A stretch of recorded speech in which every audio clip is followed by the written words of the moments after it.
Joel Chua, sinabon ni BP Sara at binanlawan ni Yorme Isko Moreno. Dahil sa investigasyon, si Manila 3rd District Congressman Joel Chua umano at ang kanyang kontraktor ang nasa likod ng demolisyon. Pastor Judea, nagbabalik na naman. Kumusta po kayo? Ngayon. At syempre, maligayang araw ng Sabado po sa inyong lahat. Happy weekend everyone. Pero, happy weekend pero mukhang hindi happy. Ito pag-uusapan natin. Dahil ito, Joel Chua, sinabon ni BP Sara at binanlawan ni Yorme Isko Moreno. At trending nga sa social media ngayon mga kababayan ang pagsabon ni BP Sara Duterte at trending din ngayon itong bangayan ni Yorme Isko Moreno at ni Joel Chua na hindi makaporma-porma kay Mayor Isko dahil puro mali itong ginagawa. Ayon yan mismo kay Mayor Isko Moreno dahil labag pala sa batas, hindi sumusunod sa proseso sa pagpapatayo ng mga building, pag-demolition and all that. Akala magawa ng batas, okay lang kahit hindi sila sumunod sa batas. Kung may exemption naman pala ang pagsunod sa batas ng Pilipinas, sabay, sana lahat na lang tayo exempted. Di ba tayo ay nasa demokrasyang bansa? Oo, nasa demokrasyang bansa tayo. At dapat, demokrasya, ang ibig sabihin, pantay-pantay. Pantay-pantay ang kapangyarihan. Maging ordinaryong Pilipino, ka man, maging may sinabi ka man sa buhay, ay, dapat pantay-pantay ang laban. Pero dito sa Pilipinas, mali. Dito sa Pilipinas, ang gusto lang maghari-harian, yung mga may kapangyarihan, yung mga mayayaman. Hindi lahat, pero karamihan sa kanila. Tulad na lang halimbawa ni Joel Chua at mga tulisang kongresista na akala mo sila may-ari ng Pilipinas. 'Di ba? At sana all, sana all mga pangyarihan. Sana all mga pangyarihan.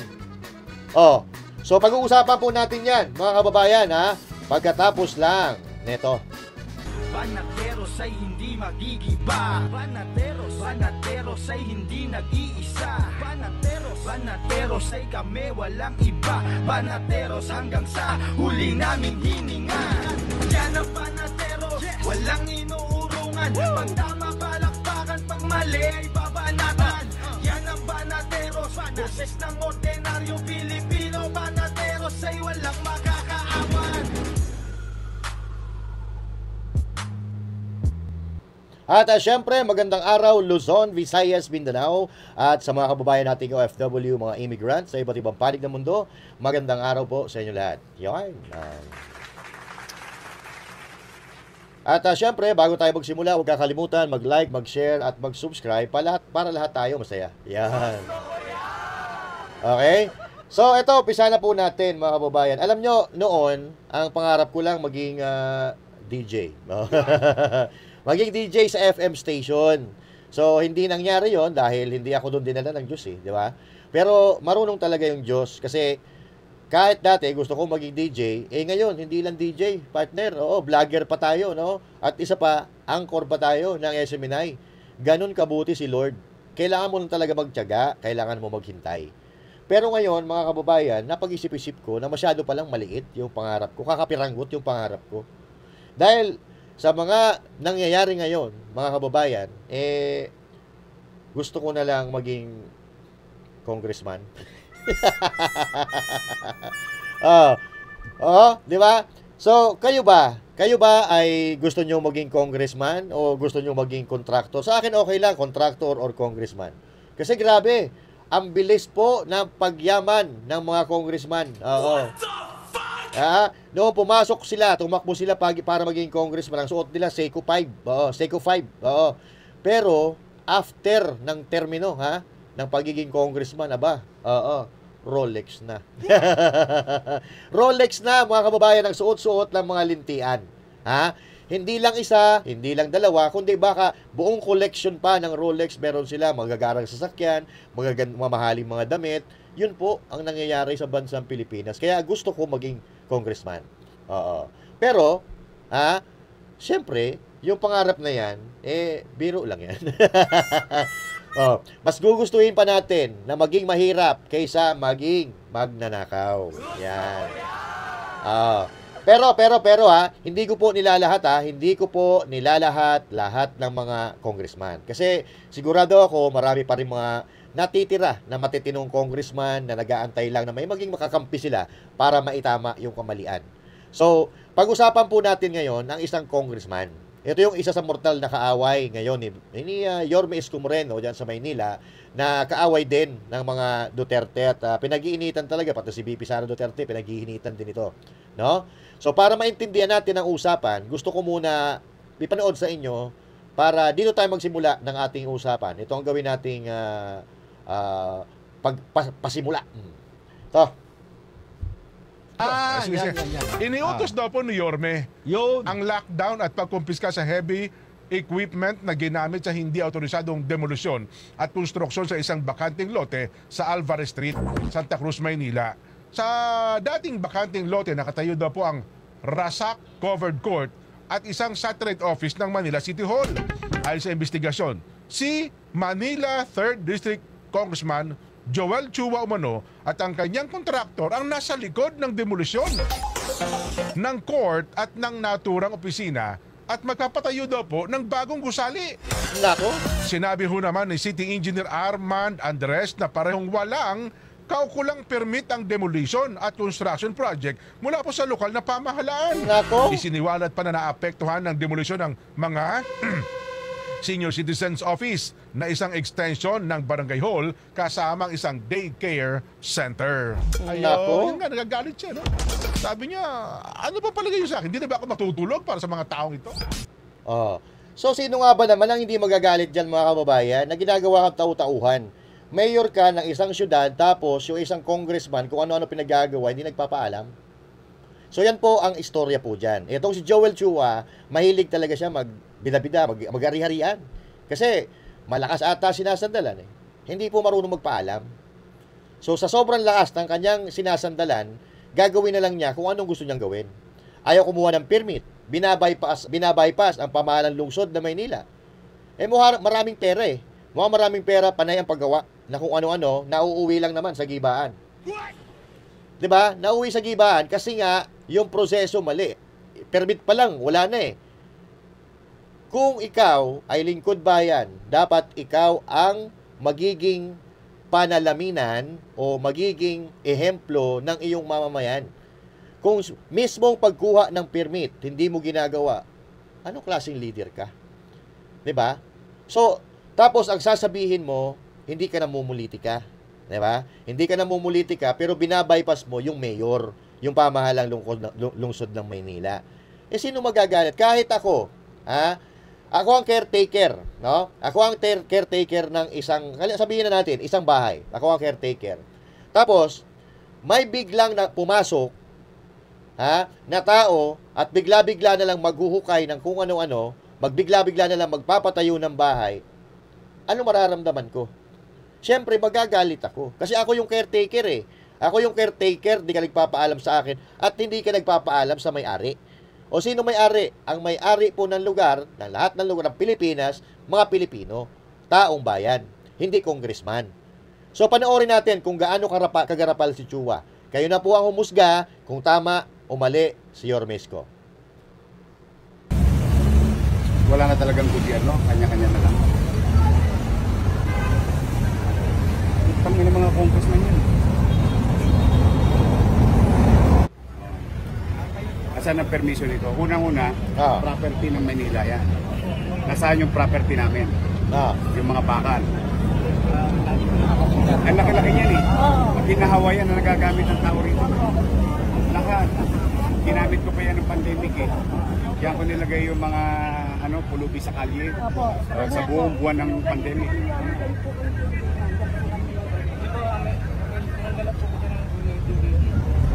Sino na naman nagtanggal ng building?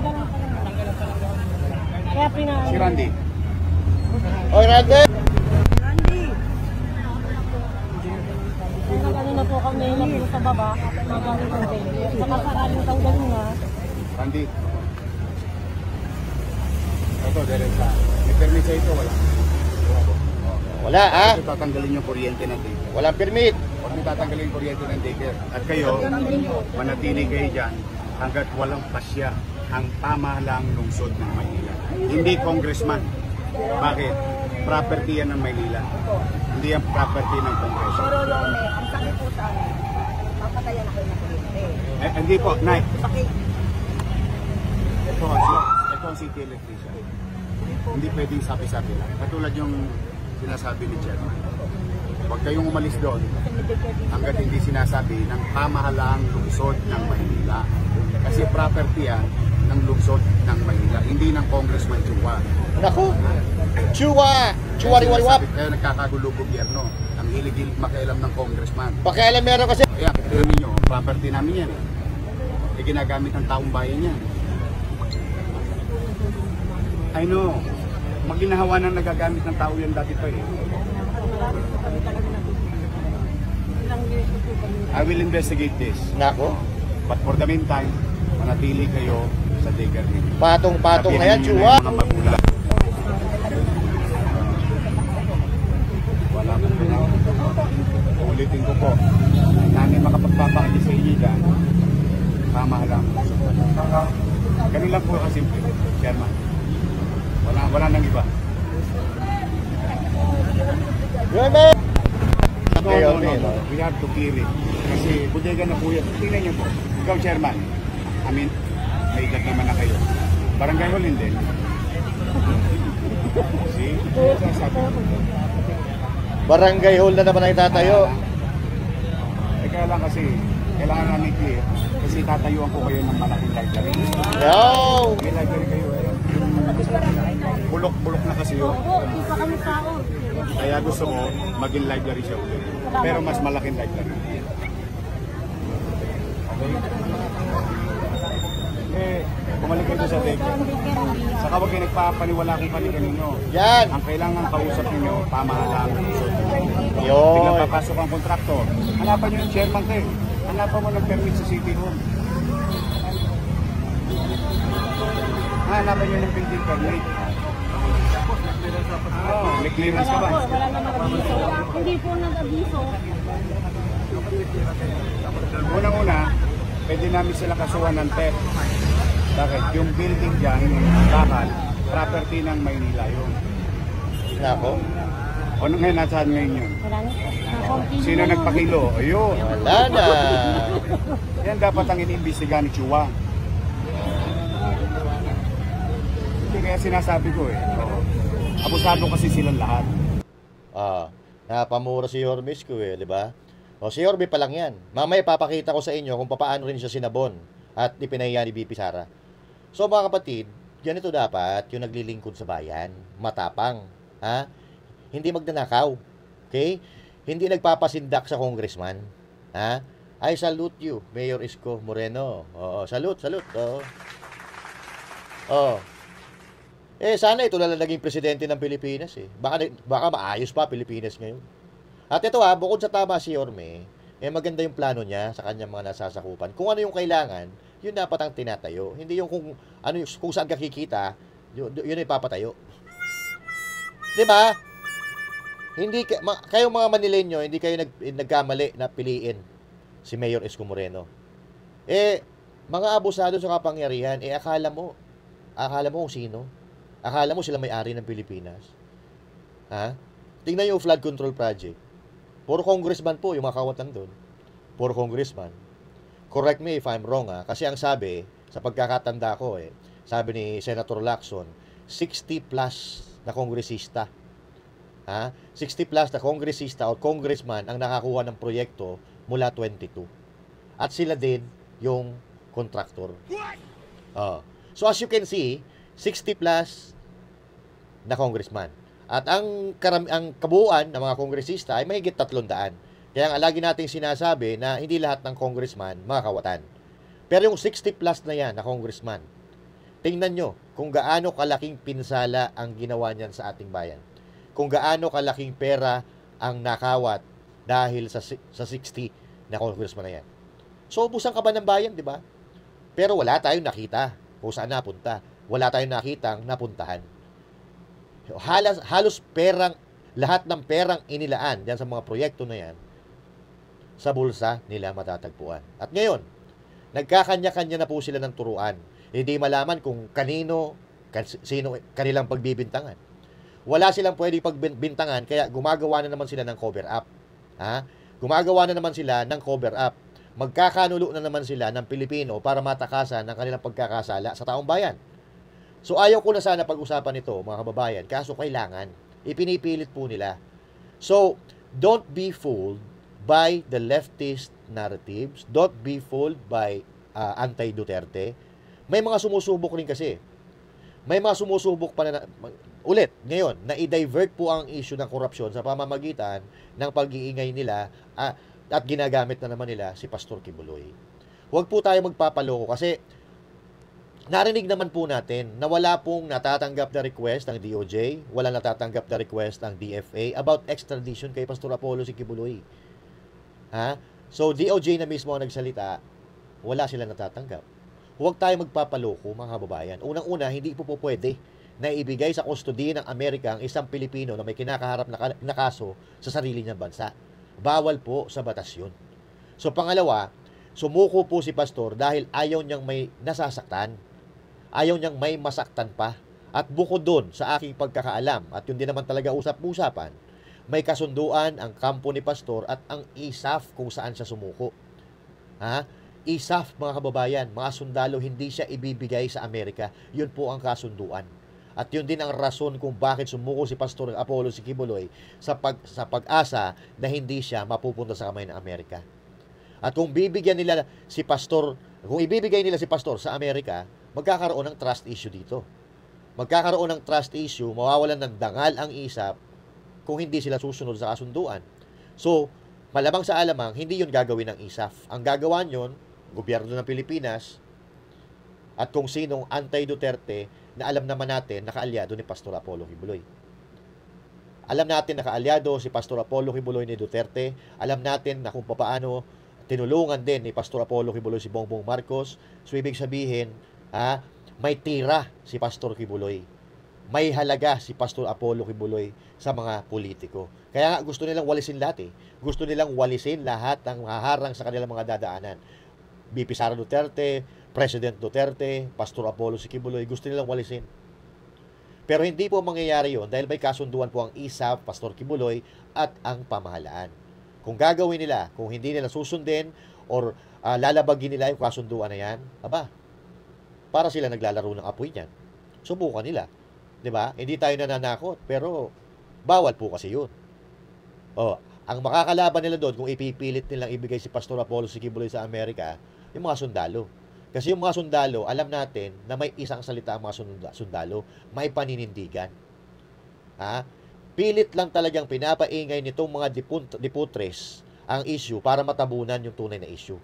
Ginagamit nilang medium si Pastor Apollo si Kibuloy para mawala ang pinag-uusapan sa korupsyon. Ang issue po dito, itong malawakang korupsyon sa gobyerno. Yan ang tunay na issue sa bansa natin, hindi po si Pastor Apollo si Kibuloy. Huwag po tayong magpapalinlang.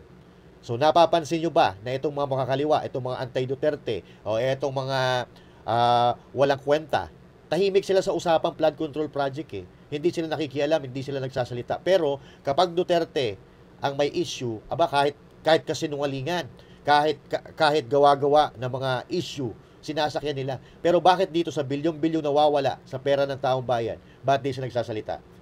Bakit? Dahil hindi umaayon sa naratibo nila. Hindi sangkot ang mga Duterte at kaalyado sa usapin na issue na to, kaya wala silang pakialam.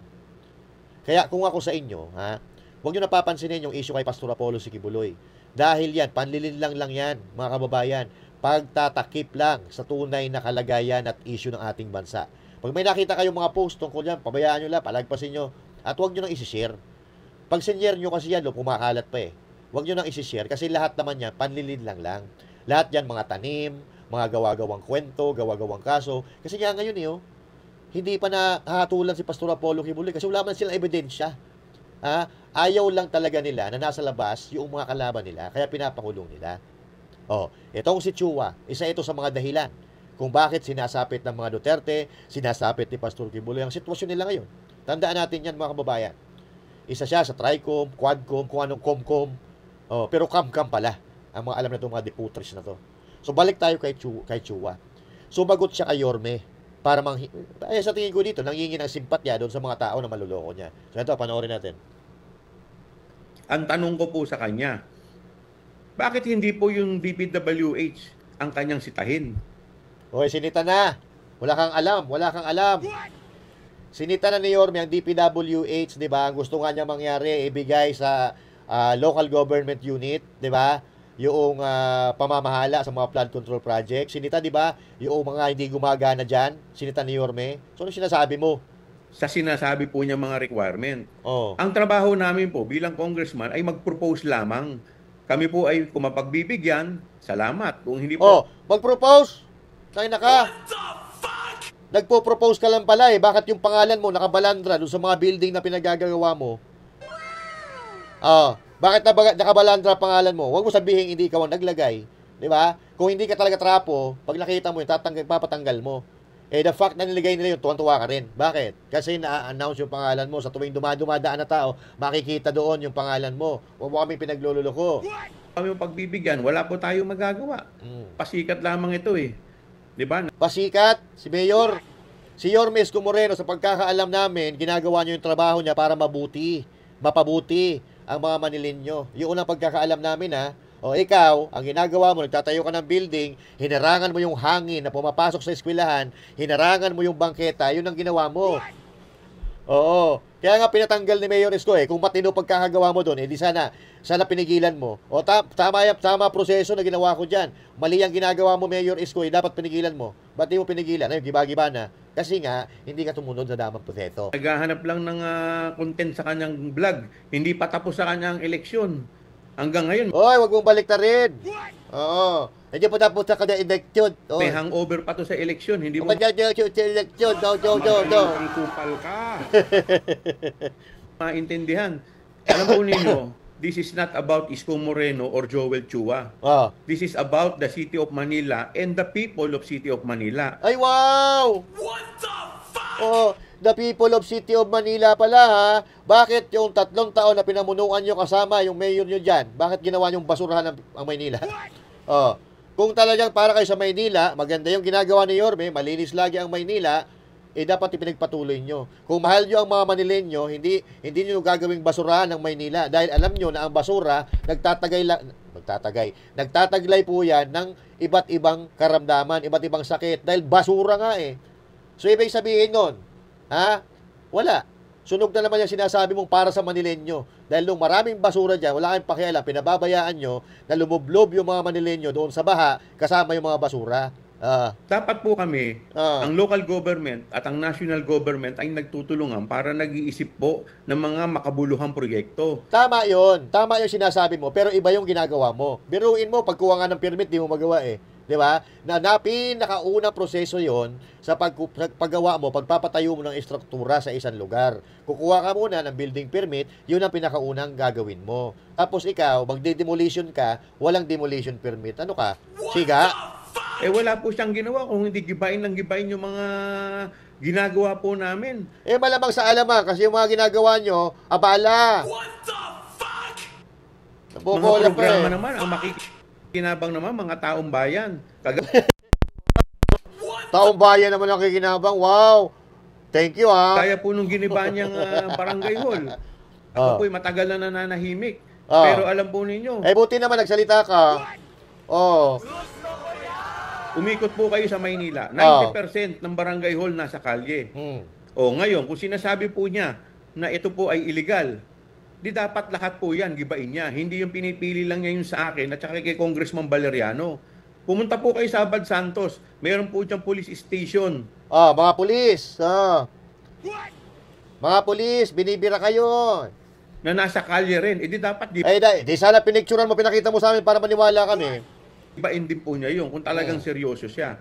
Kaso nangyayari sa kanya, selective. Pati po yung mga konsihal ko, pati yung mga barangay chairman ko. Barangay sarili mo?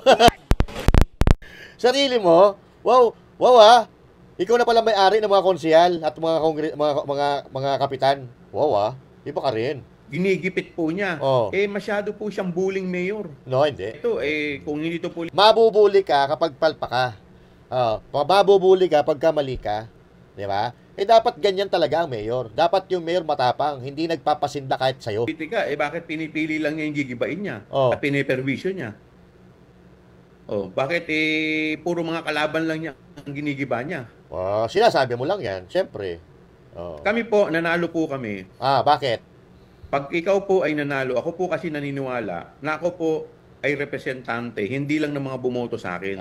Representante po ako ng lahat ng mga tao sa 3rd District ng lungsod ng Maynila. Kaya Talaga dapat ba? po lahat yung pinagsisilbihan ko. Talaga ba? Hindi po yun namimili lamang ako. Kahit po Wow! mga kalabang ko Ang bait naman pala nito. Ang bait naman pala nito. Sige. sa politika, mga hindi po sa akin tumulong, pagka lumapit po sa akin, lahat po yan tinutulungan natin. At lahat po yan, binibigyan din natin ng atensyon. Ay, Kaya ako wow. po, sa totoo lang, tapos na yung politika sa akin eh. Kaya kung mapapansin po ninyo, 2 buwan, lahat ng atake niya sa akin, hindi po ako nagsasalita. Nung nagsona po, ako pa po mismo ang lumapit sa kanya para Sona? batiin ko po siya. Wow. 2 beses ko na po nilalapitan yan No? para batiin. Kaya lang po siya, hindi pa po, may hangover pa po to sa politika. Hindi. Yung ano mo kasi, yung pagkatao mo kasi, hindi niya gusto. Yung pagkatao mo, hindi niya gusto. Kasi, unang-una, wala ka naman niya kung hindi kay Mayor Isko Moreno. Di ba? Grinom ka ni Mayor Isko Moreno, pero binanat-banatan mo si Mayor Isko Moreno. So, ngayon umaasa ka na hahalik-halikan ka ni Mayor Isko Moreno, yakapin ka ni Mayor Isko Moreno. Huwag na tayo maglokohan. Hindi kasi marunong makipagplastikan si Mayor Isko Moreno, sa totoo lang. Kayo mga plastic kayo Kaya po, Diba? hanggang ngayon, kinokopya pa niya yung dating Pangulo, pamura-mura pa. O ngayon, ito, nandamay ka na naman. Hindi naman kasali sa usapan si PRRD, dinamay mo na naman. So ikaw ang kumukuha ng simpatya ng tao, ha? So wala naman kinalaman si PRRD diyan, dinamay mo. po tanong ko, kung kami po kaya ay magkakampi, ganyan din po kaya ang gagawin niya? Oo, gagawin niya 'yan. Gagawin niya 'yan. Sigurado. Ayan ha. Ito. Yan. Nagpapaawa, mga kapatid. Wala naman maniniwala sa iyo, Chihuahua. Hindi porket tagagawa kayo ng batas, hindi na kayo susunod sa batas. 'Di ba? Ano kayo mga Diyos? Ha? Ano kayo mga Diyos? Chihuahua. Ha? Ano kayo mga Diyos na lahat ng gusto nyong gawin, okay lang. Hindi niyo pag-aarip ang Pilipinas. Hindi pa pwede na i-bypass yung mayor. Hindi pa pwede i-bypass ang batas. So, kahit kayo tagagawa ng batas, di ba? Ang usapan dito, tama ba yung proseso na ginawa mo?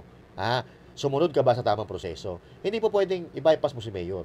Kumuha ka ng permit, kasi yun ang unang-una mong dapat gagawin pag ikaw ay gagawa ng isang building. Di ba? Permit.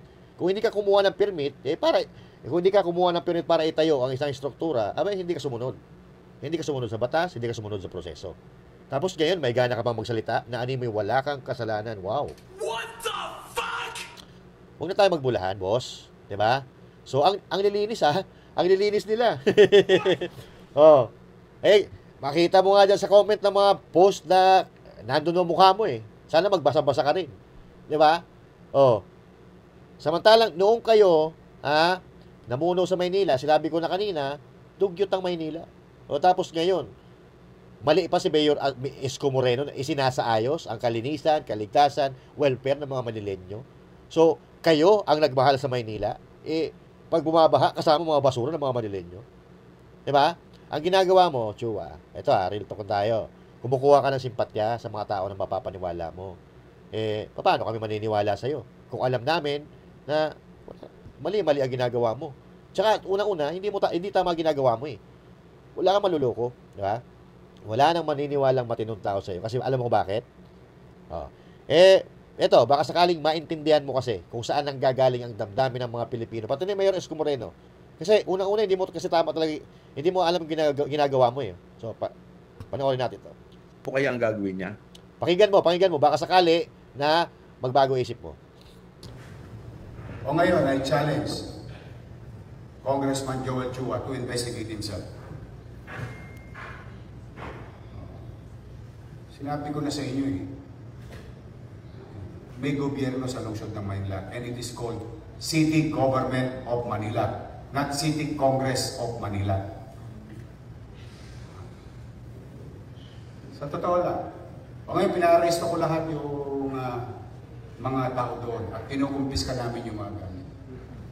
And now we're doing what we need to do. Tingnan natin kung may masampulan. Yan ang kung bakit ako nalulungkot. Hindi pa nadala itong mga congressman. Iniimbestigahan na sila ng Presidente. Nagka-leche-leche ang flood control sa buong Pilipinas sa pakikialam ng mga congressman. Sino may sabi? Secretary Puno. Di ba? Inamin na nila eh. Ang trabaho ng congressman gumawa ng batas. Hindi magpagawa lang ng kung ano-ano. O ngayon, kung magpapagawa kayo, katulad ng ibang congressman dito, na nagpapaalam, humihingi ng permiso sa building official o sa city engineering, ina-aproba naman namin eh. In fact, I'm gonna tell you, yung di masalang, di ba isasara, gagawin ng DPWH, o humingi ng permiso sa amin, o nagbayad ng buwis, 504,000 pesos. O, anong ibig namin sabihin? What the fuck? What the fuck? Pag magpapagawa kayo, humingi kayo ng permit, building permit. Ang higpit-higpit dito dati, nung araw, 30 square meter, 50 square meter, pinahihirapan nila para bigyan ng permit. Pero itong bilyon-bilyon, daang-daang milyon na project, hindi humihingi ng permit sa city government. O now, I'm calling the attention, and you tell him this. O, lumabas siya ngayon. Lumabas siya. Bakit? Lawyer pa yan. And I challenge him. He's a lawyer. Pwede bang magpatayo ng building nang walang building permit? Hindi pa siya natuto doon sa pinatayo niyang barangay hall na 19 million eh. Oh. Tapos sasabihin nila, hindi kanila. Eh, lalaki ng mga pangalan nila doon. So sa akin, yun ang hamon ko sa kanila. Ngayon nila imbestigahan sa Quadcom ang sarili nila. Eh, totoo. The sauce for the gander should be the sauce for the goose. Tanong ko lawyer yan. Itanong mo sa kanya. Ito po tinatanong ni Yorme sa inyo. Congressman Joel Chua, Attorney Joel Chua, pwede po bang magtayo ng building nang walang building permit sa City Hall?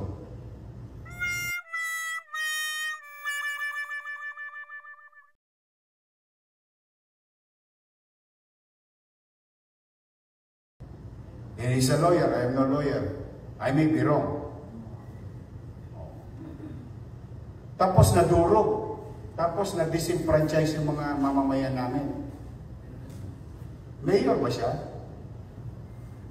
Baka lang nahihirati sila, nasanay sila nung nakaraang panahon na nagagawa nila yung gusto nilang gawin. Hindi. Kanina naawa ako doon sa mga matatanda. Pero mo alam mo ginawa, pare? Pinatayan ng kuryente. Tapos pinalalayas. Nino. Noong kontraktor. Nino. Ni congressman. Dahil sa wala silang permit, pumasok sila sa amin, sa property namin, kaya kaya ngayon, nilak namin yung at pinakakasuhan namin. Pwede bang mag-demolish ng walang demolition permit? What the fuck? That is my challenge to them. You tell that to Congress. Sinabi ko na in-interview na nga ako sa bilyonaryo, kung naalala ninyo. Sinabi ko na yan, nagpa-abiso na ako. Baka kala nila, mga superman sila dyan. Basta ako, may pananagutan sa taong bayan. Abusado yan mga, katulad yung isang congressman pa doon sa District 2, yung Sunog Apog Pumping Station. Wala rin. Yan ang nangyayari. Base doon sa tanong mo, bakit hindi maghihinit ang ulo ng mga mayor? Bakit? Pakiramdam nila kasi, sila na ang pinakamakapangyarihan. na taong gobyerno sa buong Pilipinas. They can do what they want to do because they are congressmen. They can investigate who they want to investigate because they are congressmen. On the premise of what? Good governance. Uulitin ko.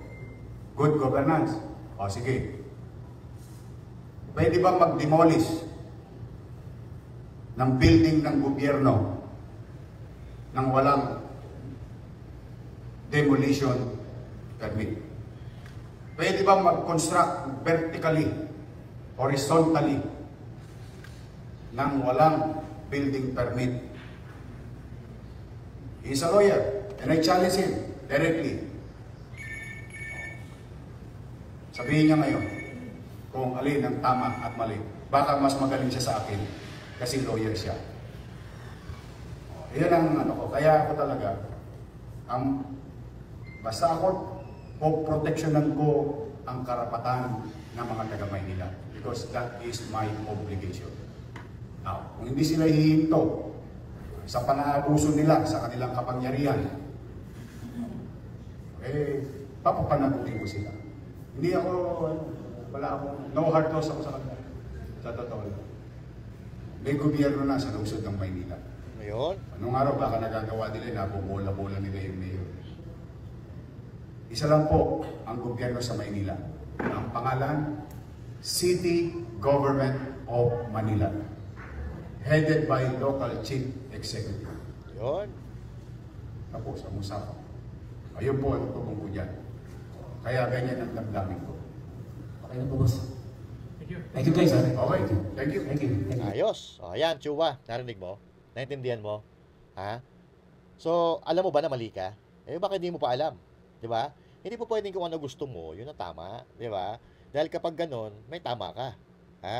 Sa totoo lang, Chua, ang mga kababayan, nagagaling-galingan lang itong si Chua.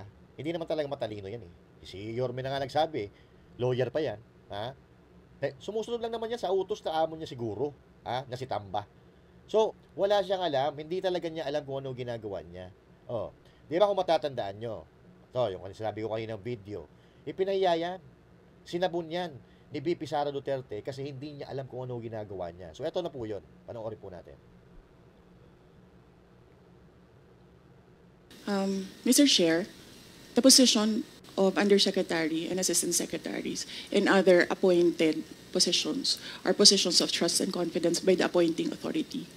The resignation letters of the USEX and ASEX of DepEd were accepted by the appointing authority. And who is that?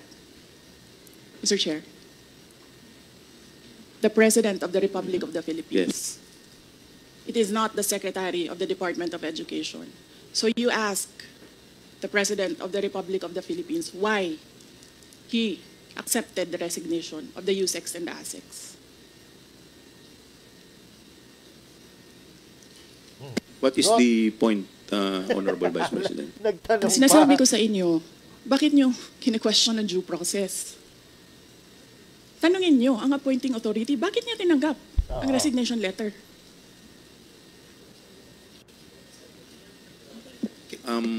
Madam Vice President, Yes, sir. we will, wala pa po tayo dun sa usapin na yun. Sa anong usapin, sir? Later po sa binabanggit po ninyo. Sa anong Wala pa po tayo sa period of interpellation.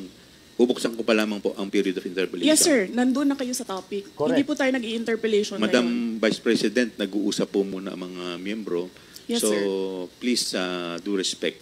Yung Yes, mga, I am very respectful. Ah. I am dovetailing from Congressman Marcoleta. The appointing authority is the President of the Republic of the Philippines. Why are you questioning due process in a discussion of resignation of USEX and ASEX? Wala pa pong nagtatanong about that, Madam Vice President. Sir, kinontempt nyo Madam- na, sir, dinetain nyo na yung tao for due process. Madam Vice President, Sir, nasa loob ng detention ang tao because you questioned due process. Asaan ang explanation ng due process ninyo doon? Nasaan? Madam Vice Tinanong President, kita kanina. I'm sorry, sir. Tinanong kita kanina, sino ang appointing authority Yusek ng ASEC. Anong sagot mo? Secretary. Hindi mo alam. Hindi pa po ako nagsumasagot. Hindi mo. Nakita kita, sumagot. Camera. Camera. Kita kita sumagot. Sinabi mo, Mr. Chairman, Secretary. motion to Hindi suspend. nyo alam lahat 1 minute, na ang sir. nag-a-appoint One ay minute President. suspension is declared by the chair. Biglang pinukpok. Biglang pinukpok yung martilyo para matigil si BP Sara. Kasi hindi niya alam kung ano isasagot niya. So ngayon, alam niya ba yung ginagawa niya? Hindi. So hindi. Napahiya siya. Ito, nalapitan siya ng BP Sara. Para mabasag sisiw yun. Ayan, kaya nga mo yan yun. Yung kumarkada yung broker yun. Mga bata yung martilyo.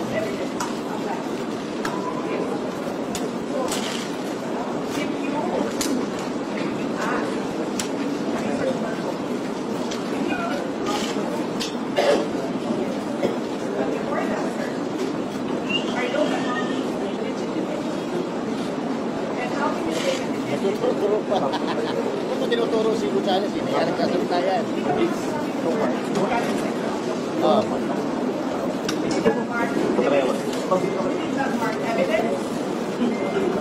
Sabon. Ma'am, dito na kayo, ma'am.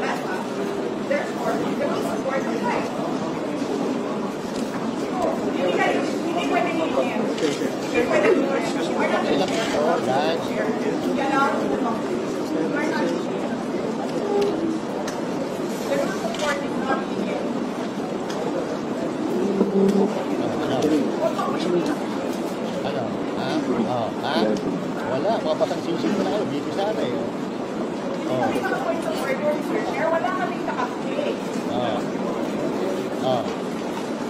Pinukpo kasi eh. Pinapakit mo eh. Nabisi si BP Sara Duterte.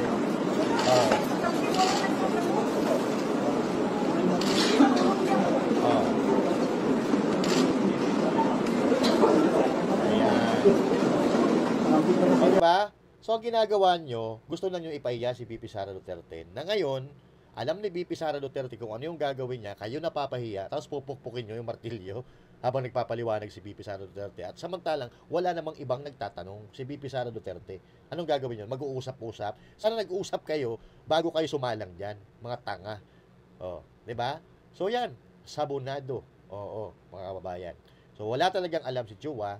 Kasama pa ng mga kasama niya dyan. Ang ginagawa nilang lahat yan, pamumulitika. Tandaan nyo yan. Dahil yan po ang tunay na mandato nila. No? Hindi po para sa bansang Pilipinas. No? Para mamulitika, para mapanatili ang kapangyarihan nila, at para pagsilbihan, hindi ang Pilipino, kundi yung amo nilang si Tamba. So yan po, mga kababayan, kayo na po ang umusga. Comment, like, and share. Kung meron kayong opinion, i-comment nyo dyan. Magkita-kita po tayo muli sa mga susunod na vlog. And once again, this is Master Juday saying thank you. God bless you all, and to God be the glory. Magandang araw po sa iyo lahat.